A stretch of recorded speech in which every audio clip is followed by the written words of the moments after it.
तो तुषार मेहता लिटरली गिड़गिड़ाने लगे कोर्ट के सामने कि हमें और सुन लिया जाए, हमें और टाइम। सुप्रीम कोर्ट ने सवाल उठाया, सुप्रीम कोर्ट ने कहा कि आपके जो हिंदू एंडोमेंट्स एक्ट्स हैं, आपकी हिंदू चैरिटीज एक्ट हैं, उसके अंदर आपके बोर्ड होते हैं तो उसमें हिंदू होते हैं, क्या आप उसमें मुसलमान को रखेंगे? चीफ जस्टिस ऑफ इंडिया ने यह सवाल किया तुषार मेहता से, तो तुषार मेहता के पास इसका जवाब नहीं है। तो कोर्ट समझता है कि भाई ये क्या चाहती है, सरकार की इंटेंशन क्या थी इस कानून के पीछे। भी हिंदू एंडोमेंट में क्या कोई नॉन मुस्लिम है, क्या कोई अल्पसंख्यक है, क्या कोई मुसलमान है, तो उस पर कोई एग्जाम्पल नहीं दे सके, कि कोई ऐसा एग्जाम्पल नहीं बता सके कि हाँ ऐसा हो। तो ऑनरेबल सुप्रीम कोर्ट का जो आज ऑनरेबल सुप्रीम कोर्ट का अपने बात कही, हालांकि ऑर्डर पास नहीं हुआ है, कल तक के लिए मुलतवी है, लेकिन आज की हियरिंग के आधार पर हमें उम्मीद ये है कि वक्फा यूजर भी स्टे होगा और जो 2 नॉन मुस्लिम को इंक्लूड करने की बात है वो भी स्टे होगा, और ये जो अमेंडमेंट है सारे के सारे अमेंडमेंट खारिज भी हो। उम्मीद है आपको? बिल्कुल 100%, बिल्कुल 100% उम्मीद है, क्योंकि आज जो ऑनरेबल सुप्रीम कोर्ट के अंदर जो गवर्नमेंट की यहाँ पर आर्गुमेंट्स थे, वो पूरी तरह से गवर्नमेंट्स के आर्गुमेंट फेल थे। वो किसी भी आर्गुमेंट से ऑनरेबल सुप्रीम कोर्ट कन्विंस नहीं थी। तो सारे आर्गुमेंट्स ऐसे ही थे जिस तरह की टेलीविजन में बैठ के उनके बहुत सारे तमाम तरह के वितर्क करते हैं, तर्क वितर्क कुतर्क करते हैं, तो कुतर्क वाली चीजें थी। तो ऑनरेबल सुप्रीम कोर्ट में हमें लगता नहीं कि इनके आर्गुमेंट चलेंगे। हिंसा को लेकर क्या कहा जाए? हाँ, ये बहुत इंपॉर्टेंट मैसेज है। मैं आपके माध्यम से सबके लिए कहना चाहता हूँ कि ऑनरेबल सुप्रीम कोर्ट में ये पिटीशन पेंडिंग है, ऑनरेबल सुप्रीम कोर्ट उसको एग्जामिन कर रही है और बहुत अच्छी तरह से एग्जामिन कर रही है और बहुत पॉजिटिव नोट पे एग्जामिन कर रही है। तो पूरे मुल्क के लोगों से मैं कहना चाहता हूं कि किसी भी तरह से किसी के बहकावे में ना आए, कोई प्रोटेस्ट या हिंसा करने की आपको जब तक जरूरत नहीं है, जब तक ऑनरेबल सुप्रीम कोर्ट इसको सुन रही है। इंशाल्लाह कल अच्छे ऑर्डर्स आ जाएंगे, उसके बाद तो वैसे भी जरूरत नहीं। दूसरा पक्ष कह रहा है कि हम चाहेंगे कि स्टे ना मिले। नहीं, दूसरे पक्ष की तो कोशिश ये है, आज तो ऑनरेबल सुप्रीम कोर्ट स्टे कर ही रही थी, उन्होंने कहा जी कल तक का टाइम दे दिया हमें, उन्होंने टलवाने की कोशिश करी। तो 3-4 चीजों में उलझाना चाहते हैं, सरकार खींचना चाह रही है, बिल्कुल उलझाना चाहते हैं, करना चाहते हैं, लेकिन ऐसा होगा नहीं इंशाल्लाह। तो क्या सरकार के पास कोई तर्क है? नहीं, कोई तर्क अगर होता तो सरकार आज डेट मांग के थोड़ी ना मांगती। कोई नोटिस भी जारी किया सुप्रीम कोर्ट ने केंद्र सरकार को? नोटिस और ये जो स्टे की बात है, दोनों के दोनों कल ये ऑर्डर करेगी ऑनरेबल सुप्रीम कोर्ट। आज ये ऑर्डर कर रहे थे जिसमें स्टेट ने कहा, सरकार ने कहा जी हमें कल तक का टाइम दे दीजिए, कल एक बार और सुन लीजिए हमको आधा घंटा, उसके बाद में ऑर्डर कर लीजिए।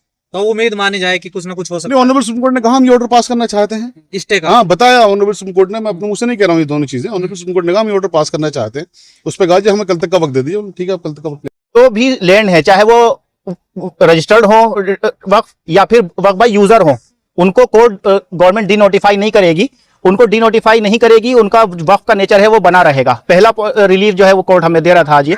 दूसरा जो है ये कि जो बोर्ड के अंदर आपने लिखे हैं कि इसके अंदर नॉन मुस्लिम भी जो होंगे मेंबर, एक्स ऑफिशियो मेंबर्स को छोड़ के बाकी कोई भी नॉन मुस्लिम नहीं होगा, वो सब मुस्लिम होंगे। ये दूसरा रिलीफ हमें कोर्ट दे रहा था।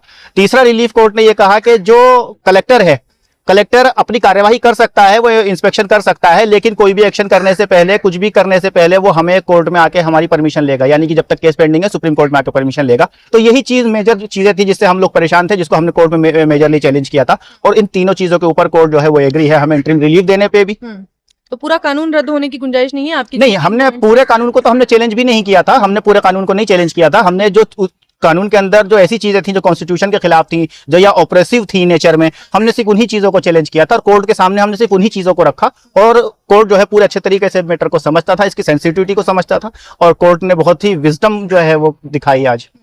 लेकिन बहुत सारे ऐसे लोग हैं जो लगातार ये भी कह रहे थे कि पूरा कानून ही रद्द होना चाहिए, असंवैधानिक है पूरा कानून। हाँ, कुछ लोग सोचते हैं ऐसा कि पूरा कानून रद्द होना चाहिए। पूरा कानून तब रद्द होता है कि मान लीजिए जो कोर्ट उसमें कानून के अंदर कुछ ऐसी चीजें हैं जो गलत है, जिनको डिलीट करने पे कानून ही अपने आप में खत्म हो जाता है, डिमोलिश हो जाता है। ऐसी सिचुएशन में पूरा कानून को खत्म कर दिया जाता है, लेकिन कुछ चीजों को डिलीट करके कानून फिर भी ऑपरेटिव रह सकता है, काम कर सकता है, तो उस सिचुएशन में कानून को छोड़ दिया जाता है। सबसे ज्यादा अपनी पीठ थपथपा रही थी कि इसमें जो गैर मुस्लिम लोग हैं उनको भी कमेटी में जगह देकर सबसे ज्यादा अपनी पीठ थपथपा रही थी कि इससे ये और ज्यादा सेक्युलर हो जाएगा।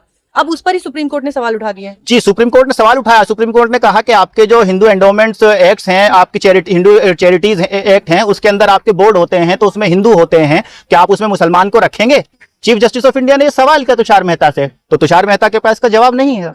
तो कोर्ट समझता है कि भाई ये क्या चाहती है, सरकार की इंटेंशन क्या थी इस कानून के पीछे, और कैसे जो है ये कॉन्स्टिट्यूशन संविधान के, ये कानून जो है संविधान के खिलाफ है। कोर्ट समझता है और कोर्ट एक अच्छा फैसला देगा हमें। तरह की आपको लगता है गुंजाइश है केंद्र की ओर से, किस तरीके की जिरह हो सकती है? देखिए, वो अपना जो पॉइंट है उसी को सेकुलरिज्म के ऊपर लेकर के आना चाहते हैं कि भाई हमने तो इंक्लूसिविटी के लिए किया है। इस चीज को प्रूव कर पाएंगे? नहीं, बात इंक्लूसिविटी की नहीं है, बात मेरी पर्सनल प्रॉपर्टी की है। ये मेरा घर है, मुझे उसमें किसी को नहीं इंक्लूड करना है। मेरा आर्टिकल 25, 26 कहता है कि मेरी प्रॉपर्टी को मैं जो चाहे मैनेज करूं। अब मैं आपकी रसोई को मैनेज करूं कि आप अच्छा खाना नहीं पकाते हैं, मैं आके पकाया करूंगा खाना, तो ये अच्छी बात नहीं है ना। अच्छा बुरा जैसा भी करूंगा मैं ही मैनेज करूंगा ना, यही तो क्या कोर्ट में आके।